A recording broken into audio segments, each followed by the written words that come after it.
Hey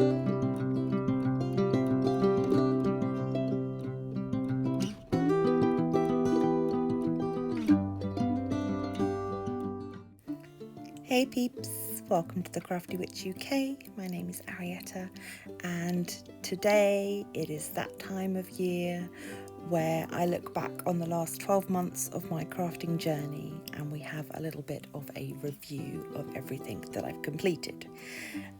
So, way back in January, I took part in #Alice in a Winter Wonderland. This was an event run by Life with Lindsay, and I completed the Alice in the Starry Night canvas from Diamond Art Club with art by Jasmine Beckett Griffiths. It was absolutely gorgeous, loved every minute of it. Such a beautiful canvas, beautiful artwork, lovely to work on, and it was a really great start to the year. So really enjoyed that. So in February I didn't actually take part in an official event, but I completed Eternal Love by Micah Jelena. Seemed appropriate for February, and that was actually gifted to a dear friend of mine who is also my tattoo artist, and currently works at a shop called Love Tattoos, so it seemed really appropriate to gift that to him. And of course, as always, in between these larger month-long projects, I do like to work on a few little items.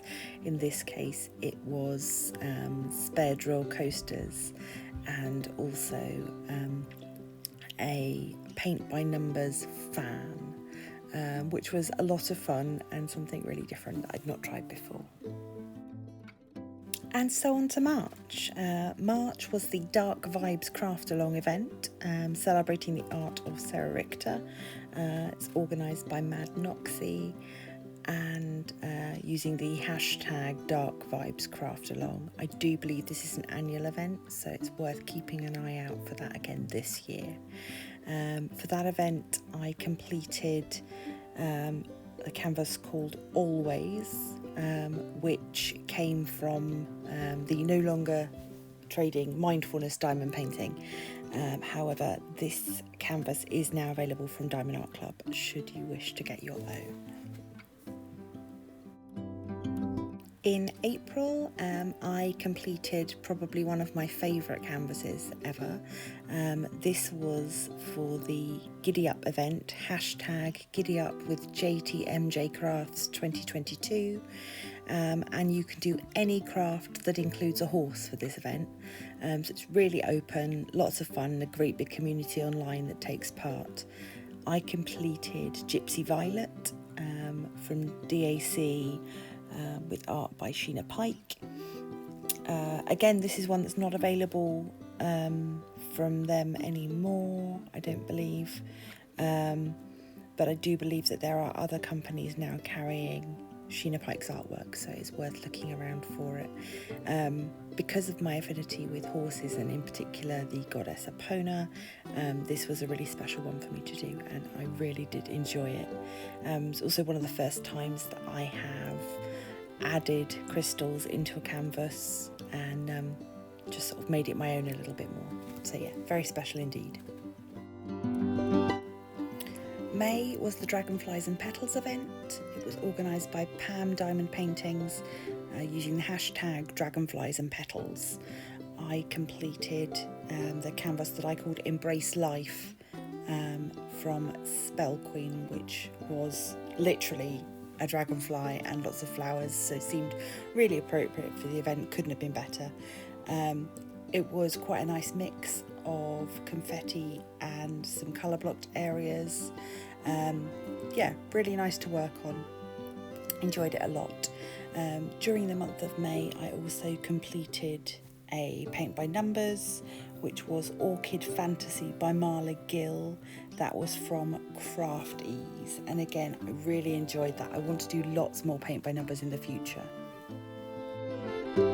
Smaller projects from this month included this punch needle tulip from Spell Queen, and also a luminous cat diamond painting in special drill from GBFKE. June saw me taking a bit of a break from diamond painting. I took part in the Great Create for the charity Shout UK, hashtag Shouts Great Create. This was a really nice opportunity for me to indulge my love of all different sorts of craft. I did a different craft every day. Lettering, diamond painting, colouring, working with polymer clay, acrylic painting, earrings, glass painting, punch needle. There was a number of different things that I created during the month, trying to include as many hearts as possible, as much blue as possible, and highlighting the importance of Shout and the work that the charity does as much as possible. So yeah, it was a really nice way to raise money for the charity. It gave me a lot of opportunity to try new things and to revisit old craft activities that I hadn't tried for a while, and yeah, just a nice change of pace, but also an interesting challenge to try and find something different to do every single day.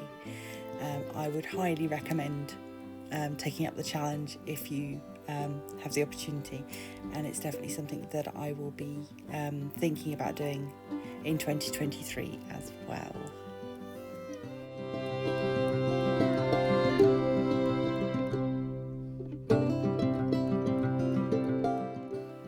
Other crafts that I completed during the summer, I re-indulged my love of watercolours. I played with shrink plastic and resin to make this gorgeous bookmark. Also, again, returned to my love of encaustic wax, which was one of the very first craft activities that I ever learned to do. So it was really nice to revisit that. Returning to more my usual fare, I completed a Love is Love canvas for Pride, did some embroidery, and yeah, just really looking at lots of different crafts over the summer. We did silk painting and some colouring as well, where I did these cute postcards which I then sent to my subscribers. August saw me well and truly back into event mode for diamond painting.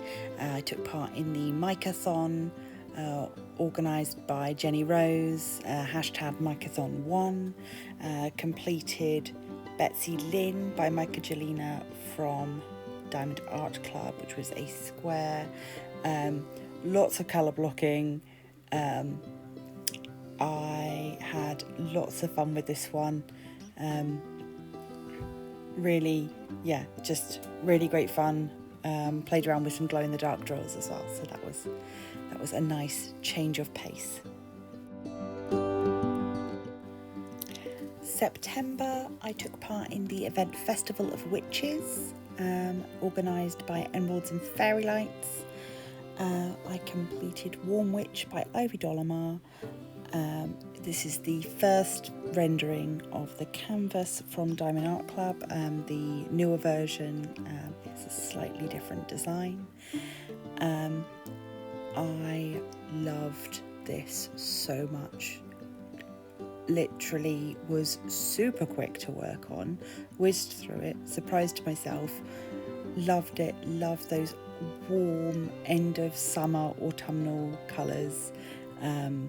Just, yeah, absolutely stunning, no complaints. I would love to do more of Ivy's artwork as diamond paintings.